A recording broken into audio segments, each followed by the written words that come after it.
Alform, Patrick Iso, bonjour, clustering avec basculement et pour notre session, la gestion du quorum. Nous allons revenir sur le concept et la gestion d'un quorum, le concept et la gestion d'un disque témoin et nous implémenterons tout cela dans un atelier où nous gérerons un disque témoin et le quorum dans un cluster Windows 2012 R2. Quel est le concept de quorum? Si vous regardez la définition classique du terme quorum dans un dictionnaire, on vous dira que c'est le nombre minimal de membres d'un corps délibératif nécessaire à la validation d'une décision. Imaginez par exemple une association, vous voulez voter une nouvelle règle de fonctionnement dans l'association. L'association comporte 50 personnes, il faut que vous ayez plus de la moitié des présents, c'est-à-dire au moins 26 personnes, présentes pour pouvoir valider cette nouvelle modification de vos statuts. Dans un cluster, le quorum aura la même signification. Vous aurez des votants à l'intérieur d'un cluster et ces votants devront être vivants, c'est-à-dire opérationnels, à plus de 50% pour que votre cluster continue à fonctionner.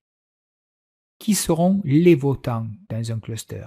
Vous pouvez en avoir de trois types. D'abord les nœuds du cluster, c'est-à-dire les serveurs qui sont membres de votre cluster, les disques témoins et les partages de fichiers témoins.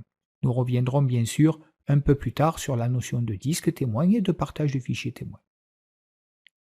Donc reprenons un peu plus en détail, pour clarifier cette notion, le fonctionnement d'un quorum à l'intérieur d'un cluster 2012 R2. On a dit qu'il nous faut plus de 50% des votants pour atteindre le quorum. Pour le moment, pour simplifier la démonstration, nous allons considérer que les seuls votants sont les nœuds de notre cluster. Donc j'ai 5 nœuds ici à l'intérieur de mon cluster. Chacun détient un droit de vote. Et pour atteindre donc mon quorum, il faudra que plus de la moitié, plus de 50%, donc plus de la moitié de ces nœuds soient actifs, opérationnels, fonctionnels à l'intérieur de mon cluster. Pour le moment, mes 5 nœuds sont actifs, donc j'ai du 5 sur 5 et mon quorum est atteint. Imaginons maintenant que le premier nœud ici tombe. Alors quand on dit qu'un nœud tombe, ça peut être une défaillance du nœud, détectée bien sûr par le réseau Heartbeat, mais ça peut être aussi un arrêt planifié déclenché par l'administrateur. À travers votre console de gestion du cluster, vous arrêtez le service de cluster sur un nœud pour le maintenir, pour effectuer une action de maintenance, par exemple sur le cluster.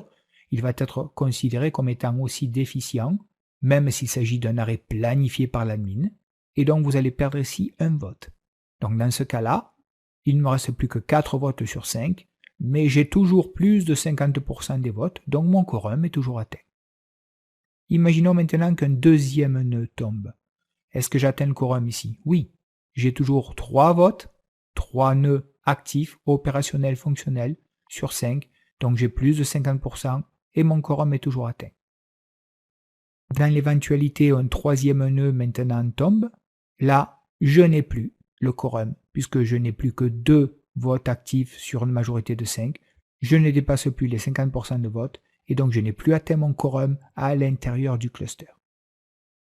Donc vous allez me dire, quelle est alors la conséquence lorsque le quorum n'est pas atteint? Eh bien, elle est relativement importante, puisque cela va impliquer l'arrêt total, complet, de votre cluster. Donc attention, si à un moment T vous n'atteignez plus le quorum, le cluster est arrêté. Alors pourquoi? Pourquoi faut-il un quorum pour que mon cluster continue à fonctionner? D'abord de façon préventive, certainement parce que vous ne souhaitez pas, avant d'intervenir pour réparer votre cluster, d'attendre que tous les nœuds soient tombés. Ici j'ai déjà 3 nœuds qui sont tombés, faut-il vraiment attendre qu'un quatrième, voire que tous les nœuds tombent? Non, il vaut mieux ne pas attendre et immédiatement traiter les pannes pour réparer au plus tôt et au mieux votre cluster. La deuxième raison, c'est que la charge peut devenir trop importante sur les nœuds restants.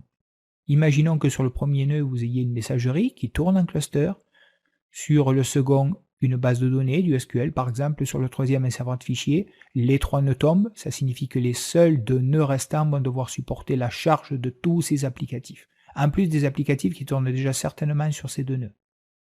Donc il vaut mieux, lorsque le quorum n'est pas atteint, arrêter immédiatement, plutôt que de s'apercevoir que les nœuds restants ici, de toute façon, ne peuvent plus traiter la charge. Pour terminer, il peut rester aussi un problème de division du réseau. ce qui engendre ce que l'on appelle un partitionnement du cluster. Donc, imaginons à nouveau que tous mes nœuds soient opérationnels. Ici, je n'ai pas une défaillance de l'un des nœuds, mais j'ai une défaillance, imaginons à ce niveau-là, de mon réseau. Ça peut être une coupure dans le réseau ou ça peut être simplement une défaillance de l'un des switches qui alimentait une partie de votre cluster. Si l'on n'avait pas de système de quorum, à ce moment-là, vous pourriez avoir un ensemble de nœuds, celui de gauche ici avec ces 3 nœuds qui continueraient à fonctionner comme un cluster à part entière, et un autre ensemble de nœuds, ceux de droite, avec mes 2 nœuds de cluster ici qui continuera à fonctionner comme un autre cluster à part entière. Donc ça veut dire qu'à un moment T, vous vous retrouveriez avec 2 clusters et non plus un seul, 2 clusters opérationnels dans votre entreprise. Bien sûr, cette configuration ne peut pas être supportée. Donc le quorum permet de dépanner rapidement sans attendre que tous les nœuds soient tombés, d'éviter que l'on reporte trop de charges sur les nœuds restants, et d'éviter aussi des problèmes de partitionnement de votre réseau, ce qui pourrait générer 2 clusters ou X clusters autonomes, ce qui ne doit pas être autorisé. Revenons maintenant sur les différents modes possibles de quorum. Microsoft nous offre 4 modes possibles de configuration de quorum à l'intérieur d'un cluster 2012 R2. Le premier mode est le mode dit nœud majoritaire. C'est celui que je vous ai présenté jusqu'à maintenant dans mes exemples. Chacun des nœuds de mon cluster détient un vote. Donc nous avons vu que ce mode de quorum fonctionne tant qu'une majorité de nœuds reste actif, opérationnel, tant que le quorum est donc atteint, et il va être recommandé pour des clusters dont le nombre est impair. Pourquoi? Parce que simplement avec un nombre impair de serveurs, vous avez plus de chances d'obtenir une majorité ici qu'avec un nombre pair. Si un serveur tombe, j'ai 4 votes actifs sur 5, mon quorum est maintenu. 2, 3 votes actifs sur 5, mon quorum est toujours maintenu. 3, là je n'ai plus le quorum et mon cluster va s'arrêter. Deuxième mode de quorum, le mode dit nœud et disque majoritaire.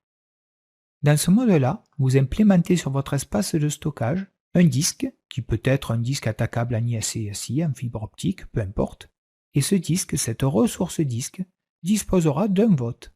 Donc c'est comme si l'on avait virtuellement un nœud supplémentaire avec un vote supplémentaire. En mode donc nœud et disque majoritaire, dans mon exemple ici, j'ai 4 nœuds, donc chacun détient un vote, mais le disque témoin détiendra aussi un vote. Il va être recommandé pour les clusters dont le nombre est pair.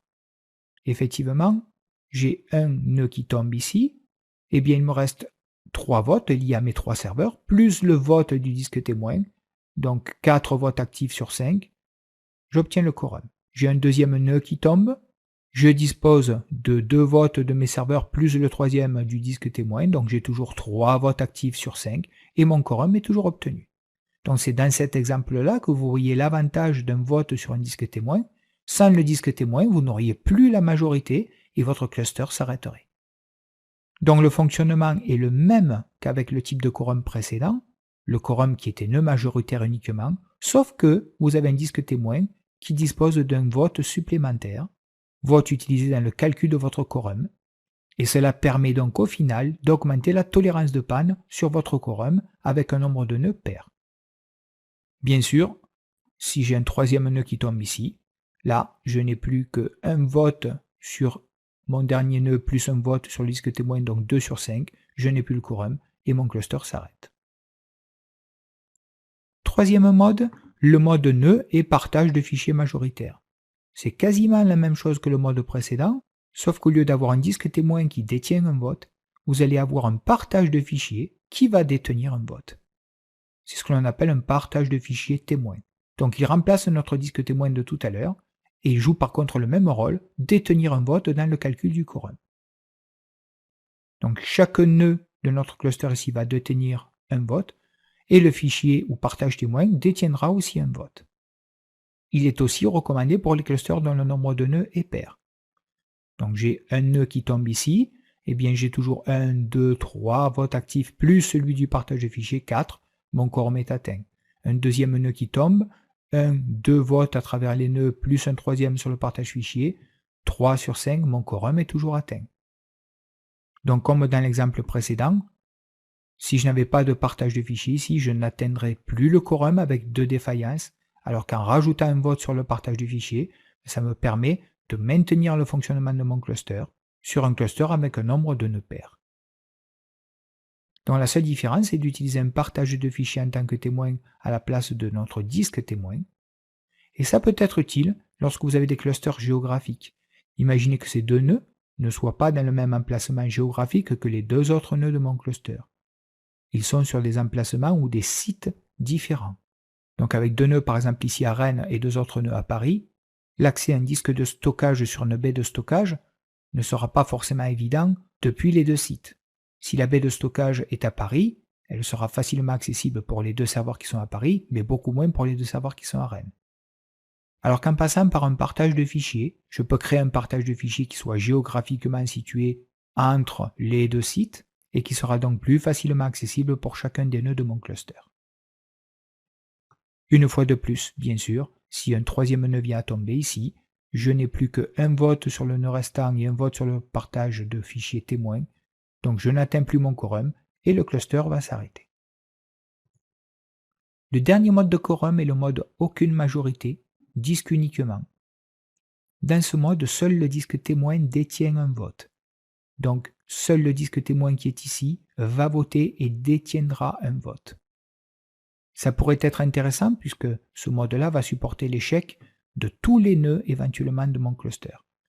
Si j'ai un premier nœud qui tombe, un second, un troisième et voire même un quatrième nœud, le cluster n'est pas arrêté puisque j'ai toujours mon disque témoin et dans mon quorum de 1 sur 1. Donc ça permettrait, si je reviens un tout petit peu en arrière ici, avec 3 défaillances, de conserver un cluster actif avec au moins un nœud actif. Par contre, ce mode de quorum est non recommandé, vous ne devez pas l'implémenter, parce que vous disposez d'un point de défaillance unique.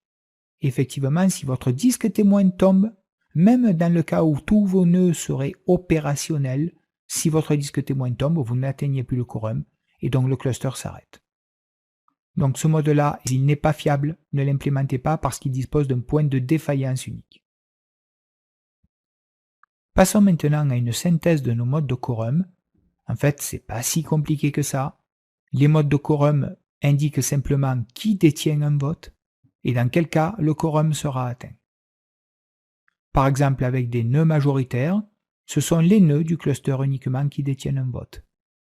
Et il faut que je dispose de plus de la moitié des votes pour atteindre le quorum et pour que mon cluster continue à fonctionner. En mode nœud et disque majoritaire, là ce sont les nœuds de mon cluster qui détiennent un vote, mais le disque témoin détient également un vote.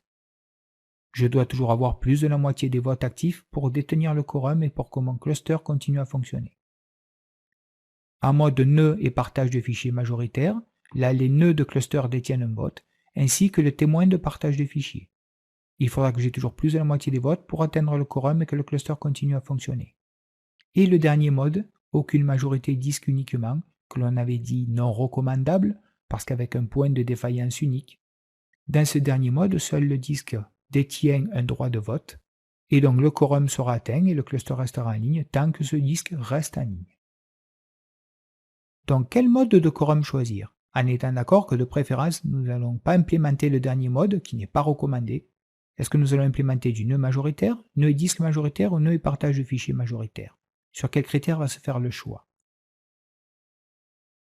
Si vous laissez le cluster ou la configuration du cluster en décider et que vous disposez d'un stockage adapté, vous allez voir que votre cluster va choisir une configuration avec nœud et disque majoritaire.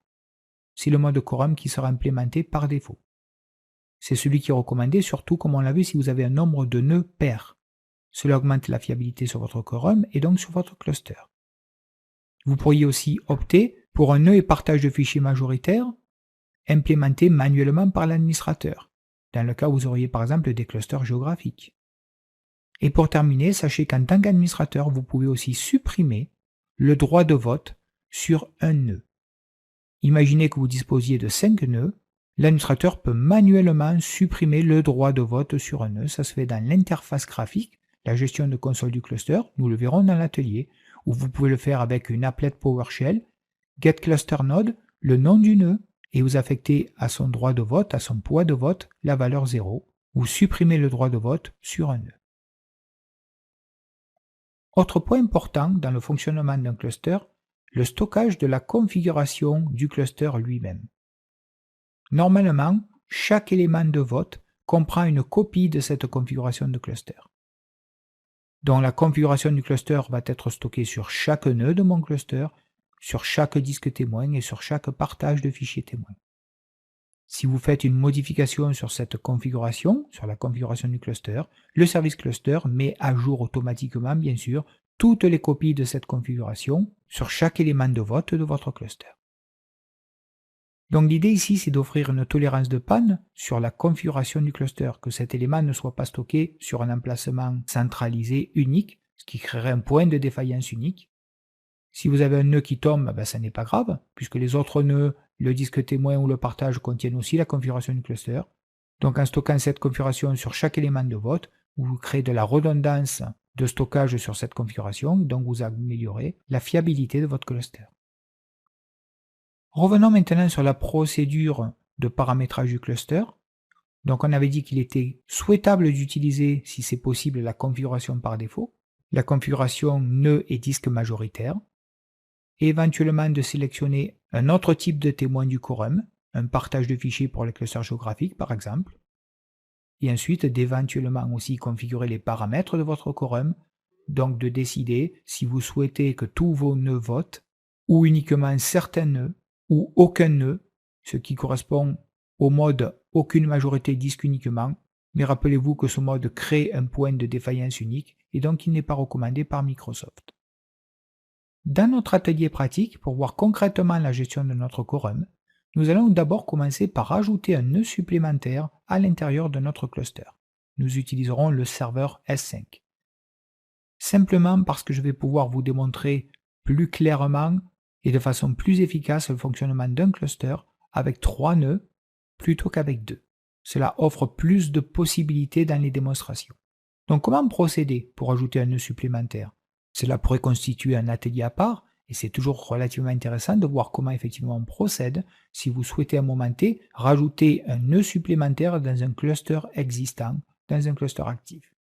Il faudra d'abord ajouter les différentes cartes réseau nécessaires à votre nouveau nœud, le connecter au stockage, ici à notre stockage ISCSI, installer bien sûr le rôle clustering avec basculement sur ce nouveau nœud, et ensuite, grâce à l'assistant d'ajout de cluster, ajouter ce nouveau nœud à votre cluster.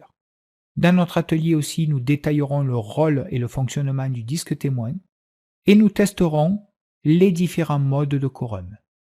Nous testerons en fait plus particulièrement dans cet atelier le fonctionnement du quorum tel qu'il était sur Windows 2008 R2 et nous verrons dans un module ultérieur, celui qui vient juste après dans votre formation Alform, les nouveautés apportées au quorum à travers 2012 et 2012 R2.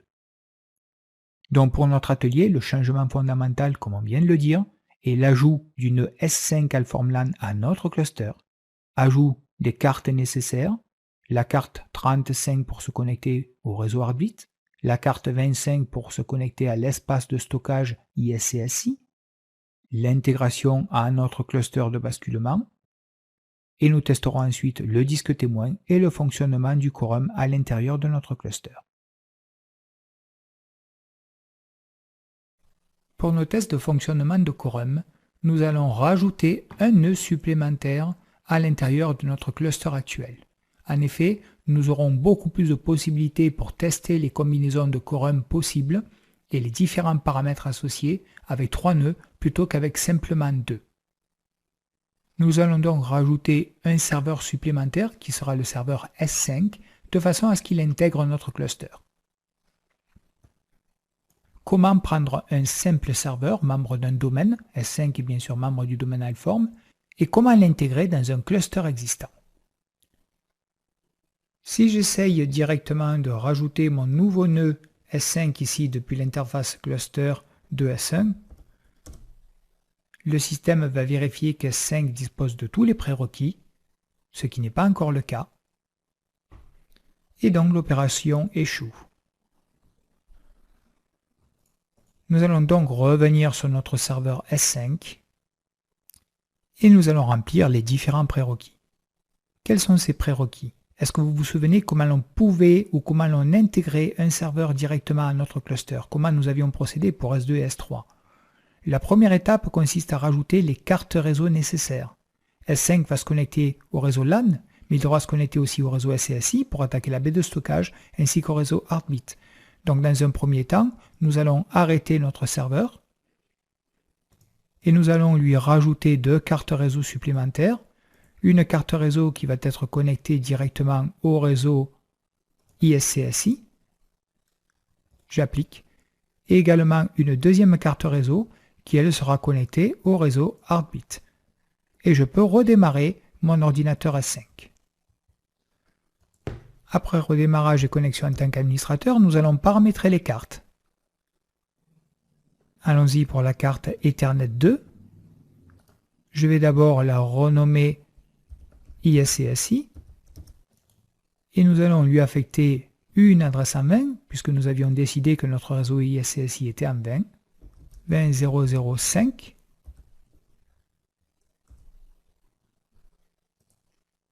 Nous pouvons en profiter pour désactiver les protocoles qui ne sont pas nécessaires.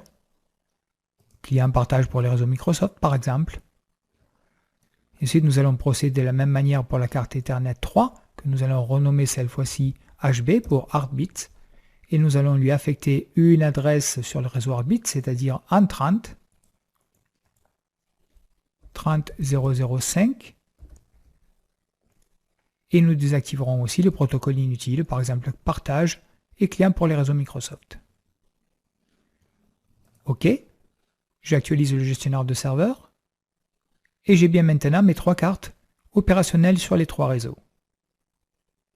Deuxième étape, la connexion à la baie de stockage. Donc je dispose d'une carte réseau, mais ça n'est pas suffisant. Il va falloir que sur S4 qui était notre serveur de baie de stockage, j'autorise le nouveau serveur, le serveur S5, à se connecter à cette baie de stockage. Pour cela, il faut que je revienne dans mes services de fichiers, mon ISCSI.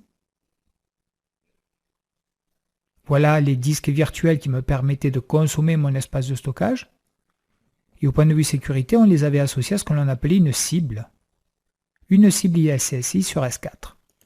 Si je passe dans les propriétés de cette cible, je peux voir quels sont les initiateurs, c'est-à-dire les clients qui peuvent s'y connecter. Et l'on va rajouter bien sûr immédiatement la possibilité de s'y connecter pour S5. Donc d'autoriser la connexion depuis 20.0.0.5. OK. Revenons sur S5 et voyons si je peux me connecter à ma baie de stockage. Donc on va lancer l'initiateur ISCSI, j'accepte le démarrage du service. J'essaye de découvrir la cible qui est en 20.0.0.4.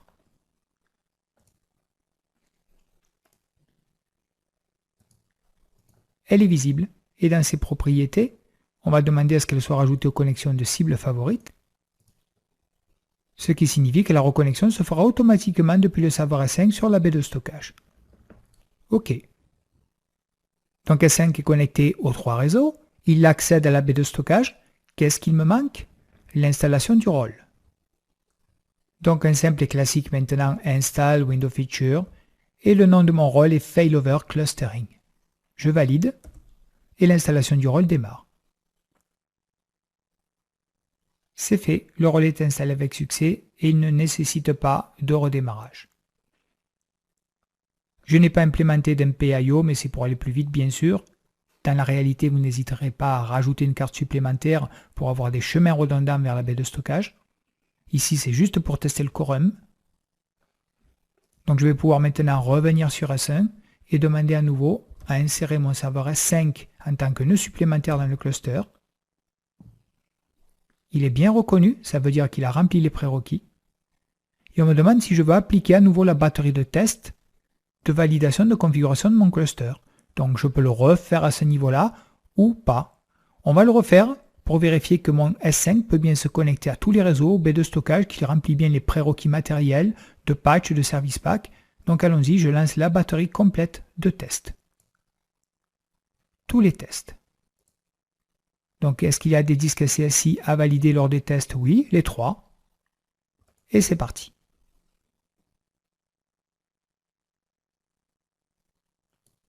Voilà, nous sommes pratiquement à la fin de la validation des tests. Le test a réussi, c'est terminé. Nous allons consulter le rapport.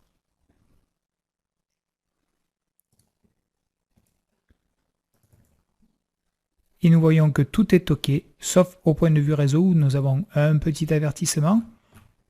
Passons dans la section réseau pour trouver cet avertissement. C'est sur la validation de la configuration IP. Et ici, on retrouve l'erreur que l'on avait vue lors de la construction du cluster, le fait qu'il n'y a pas de passerelle par défaut définie sur chacun des nœuds du cluster. C'est juste un simple avertissement. Notre cluster est bien totalement opérationnel. Ce point-là peut être ignoré. Donc c'est OK pour ma config de cluster. On m'a demandé à rajouter la totalité du stockage pour le nouveau nœud S5 de manière à ce qu'il y ait également accès. Donc S5 se connecte aux différents espaces de stockage du cluster et puis démarre. Affichons là aussi le rapport pour S5. Donc apparemment, toutes les étapes se sont bien réalisées. Tout est OK. Nous avons donc maintenant un nœud supplémentaire S5 qui fait partie de notre cluster Alform.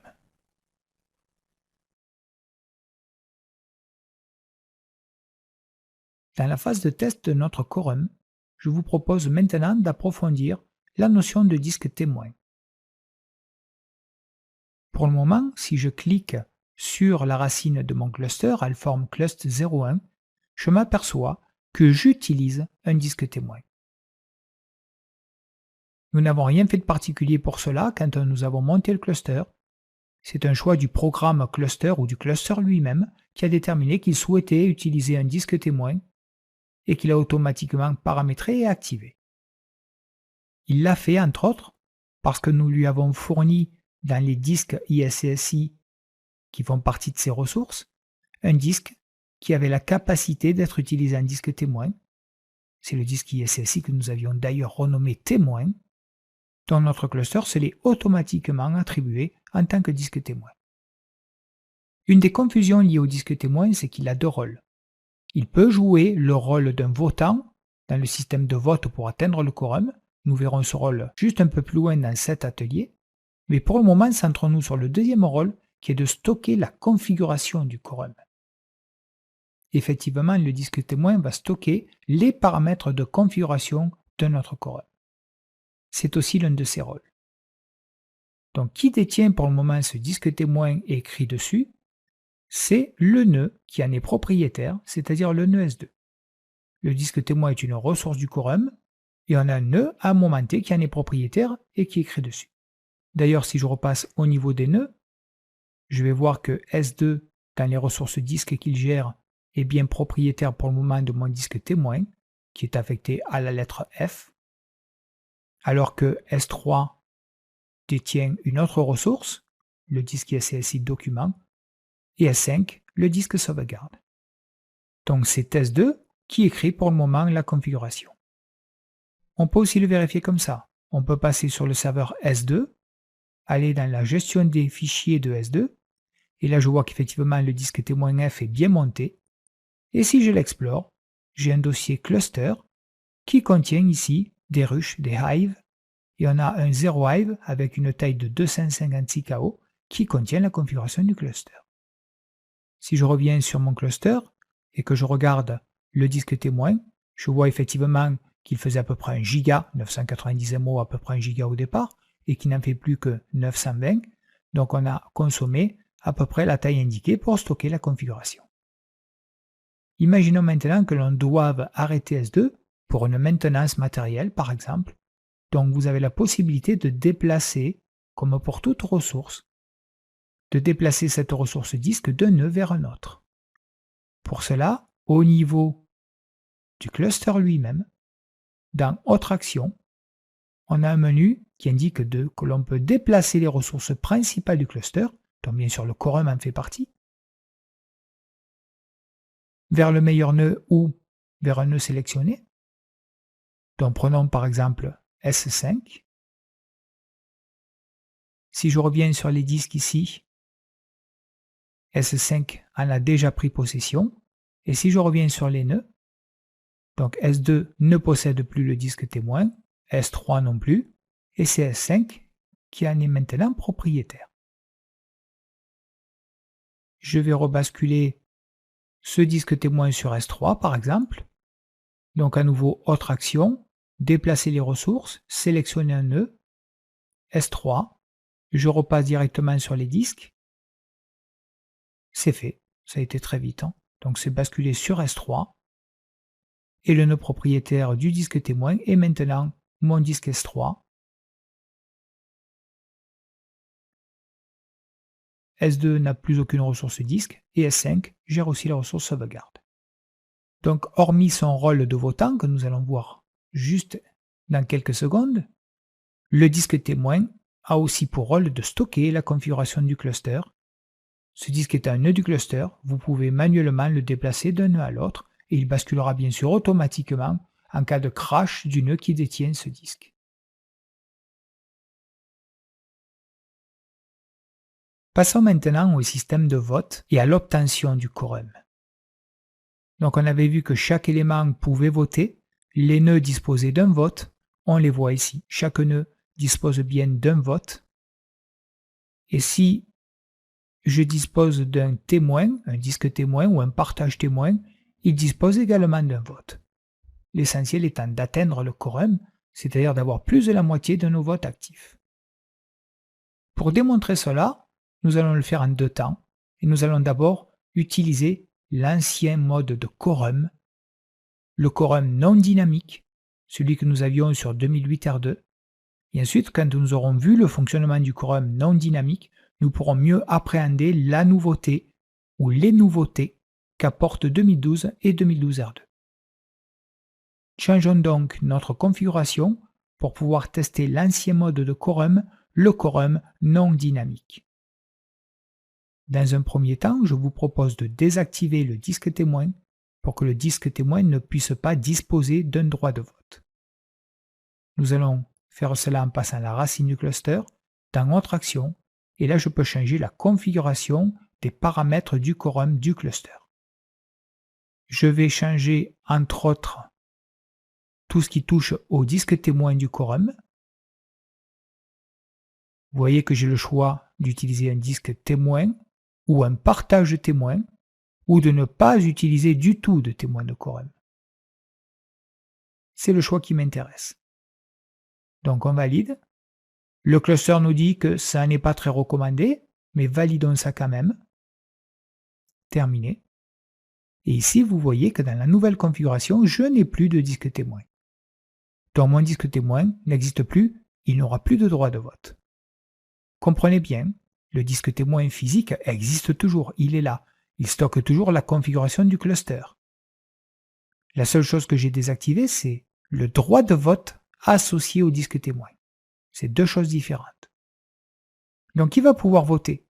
Eh bien il ne reste plus que les nœuds qui vont pouvoir voter.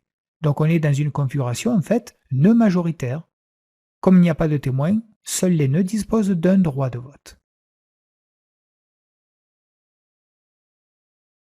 Autre point particulier, toujours avant de tester, comme nous sommes en 2012 R2, nous avons obligatoirement par défaut du quorum dynamique.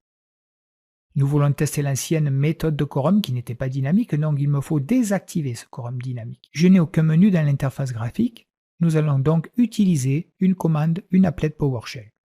Donc l'applet à utiliser est l'applet getCluster, le nom de mon cluster, ici pour nous Allform cluster 01, et puis j'extrais .dynamicQuorum, j'extrais la propriété dynamicQuorum, et je m'aperçois que cette propriété vaut 1, ce qui signifie que pour le moment, le quorum dynamique est bien actif.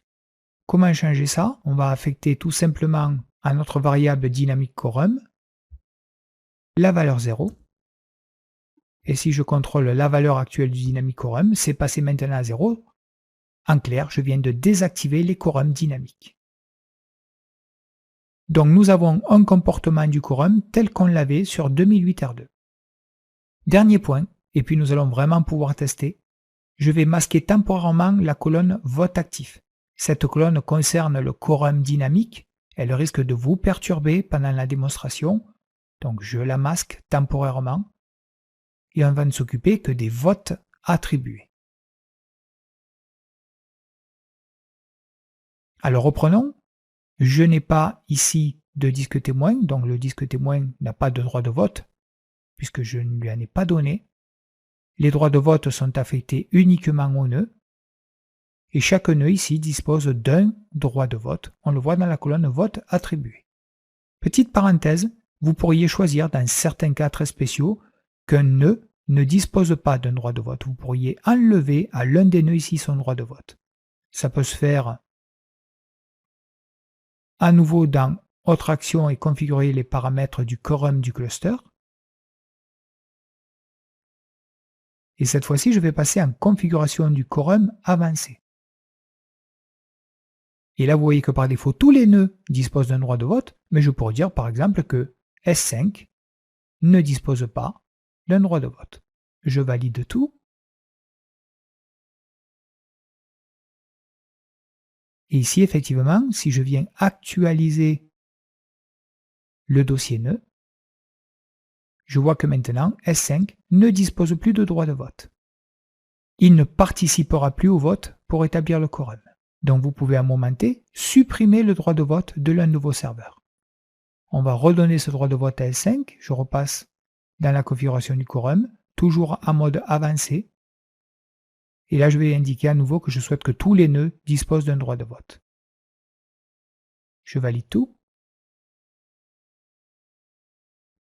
Actualisons le dossier nœud. C'est fait. Chacun de mes nœuds a maintenant retrouvé un droit de vote. Alors, est-ce que nous avons la majorité? 3 nœuds. Combien de vivants? 3 également, donc 3 sur 3. Pour le moment, la majorité est atteinte. Testons ce qui va se passer maintenant si je tombe l'un des nœuds. Donc prenons par exemple le nœud S5 qui détient la ressource disque sauvegarde et la ressource disque témoin. Je vais passer directement sur le serveur S5, ici S5 Dalform, et j'arrête ce serveur. Donc si je repasse sur S1, S1 vient de s'apercevoir que S5 est tombé, voyez, hors service. Rien de spécial sur S3. Et S2 par contre a récupéré les ressources qui ont basculé bien sûr. S2 a récupéré la ressource sauvegarde et la ressource témoin. Est-ce que l'on a le quorum? Donc on a 2 nœuds vivants sur 3. Oui, on a toujours une majorité, le quorum est toujours atteint. Donc c'est OK. Le cluster continue de fonctionner. Maintenant, nous allons arrêter un serveur supplémentaire. Arrêtons par exemple le S3 qui dispose de la ressource document. Donc je passe sur mon serveur S3 et je l'arrête. Donc ce qui va se passer ici, je reviens sur mon cluster S1. Au bout d'un moment, on va s'apercevoir qu'S3 est tombé. Peut-être rafraîchir le nœud ou attendre un tout petit peu, je vais attendre. OK. Et donc, qu'est-ce qui va se passer? On n'a plus qu'un serveur d'actifs, donc un seul votant sur 3. Je n'ai plus le quorum. Et donc le cluster devrait cesser de fonctionner. Alors, je vais actualiser le nœud. Donc vous voyez, ça commence à ne plus répondre correctement, même dans l'interface graphique ici. Boum, j'ai plus rien. J'ai perdu la totalité de ma config ici. Je vais essayer de me connecter à nouveau à mon cluster. À partir du nom, alformclust, alform.lan. OK. Tentative. Donc ça ne fonctionne plus. Je n'atteins plus le quorum et donc le cluster est complètement arrêté. Alors comment faire pour récupérer mon cluster ici? Vous voyez, le cluster est vraiment out. Si je ferme la console, je vais essayer de relancer ma console ici. Toujours en attente, ça ne fonctionne pas. Donc le seul moyen pour récupérer mon cluster, c'est que je rétablisse le quorum. Donc il faut que je remonte au moins l'un des 2 nœuds, ici j'ai toujours rien, pour atteindre un nouveau quorum. Alors je peux remonter le S3 ou le S5, peu importe. Remontons le S5 par exemple. Donc je redémarre mon S5. Et dès que le S5 aura redémarré, je devrais pouvoir récupérer mon cluster puisque l'on aura atteint à nouveau le quorum. Donc laissons tourner et attendons un tout petit peu. Donc l'opération a échoué, mais ça ne devrait pas tarder. Je regarde si mon S5 est remonté, oui. Ouvrons une session, c'est pas nécessaire. Attendons un tout petit peu, puis ça va remonter. Donc sur S1, j'essaie à nouveau de me connecter au cluster. On voit que le cluster essaie de se connecter aux nœuds les uns après les autres. Au passage, une petite particularité ici, je ne vous l'avais pas encore montré ou on ne l'avait pas vu. Quand un nœud fait partie d'un cluster, vous voyez c'est marqué dans les propriétés serveur local ici. S5 fait partie d'Alform, mais fait partie aussi du cluster Alform Clust01 et type d'objet de cluster, nœud de cluster. C'est assez sympathique d'avoir cette information aussi également à ce niveau-là. J'ai la même chose sur l'autre nœud qui est opérationnel, S2. S3 est toujours éteint.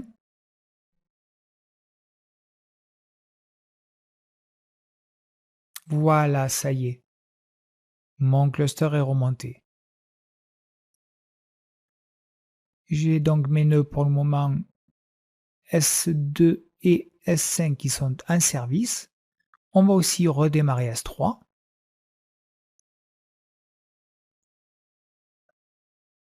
C'est parti. J'attends un tout petit peu qu'S3 soit également joint au cluster. Ça va se faire de façon automatique dès qu'il redémarre. On va le voir ici dans la partie état. Voilà, jonction en cours. Et c'est fait. Donc nous avons vu le fonctionnement, je masque à nouveau cette colonne, du quorum tel qu'il était appliqué sur 2008 et 2008 R2 et nous allons pouvoir maintenant comprendre quelles sont les nouveautés, entre autres au niveau du quorum dynamique apportées par 2012 et 2012 R2. Ce que nous avons couvert, le rôle, le fonctionnement et la gestion d'un quorum, le concept et la gestion d'un disque témoin. Le quorum est un élément fondamental pour le bon fonctionnement d'un cluster. Le disque témoin stocke la configuration du cluster et détient aussi un droit de vote, ce qui peut être intéressant avec un nombre de nœuds pairs à l'intérieur de votre cluster.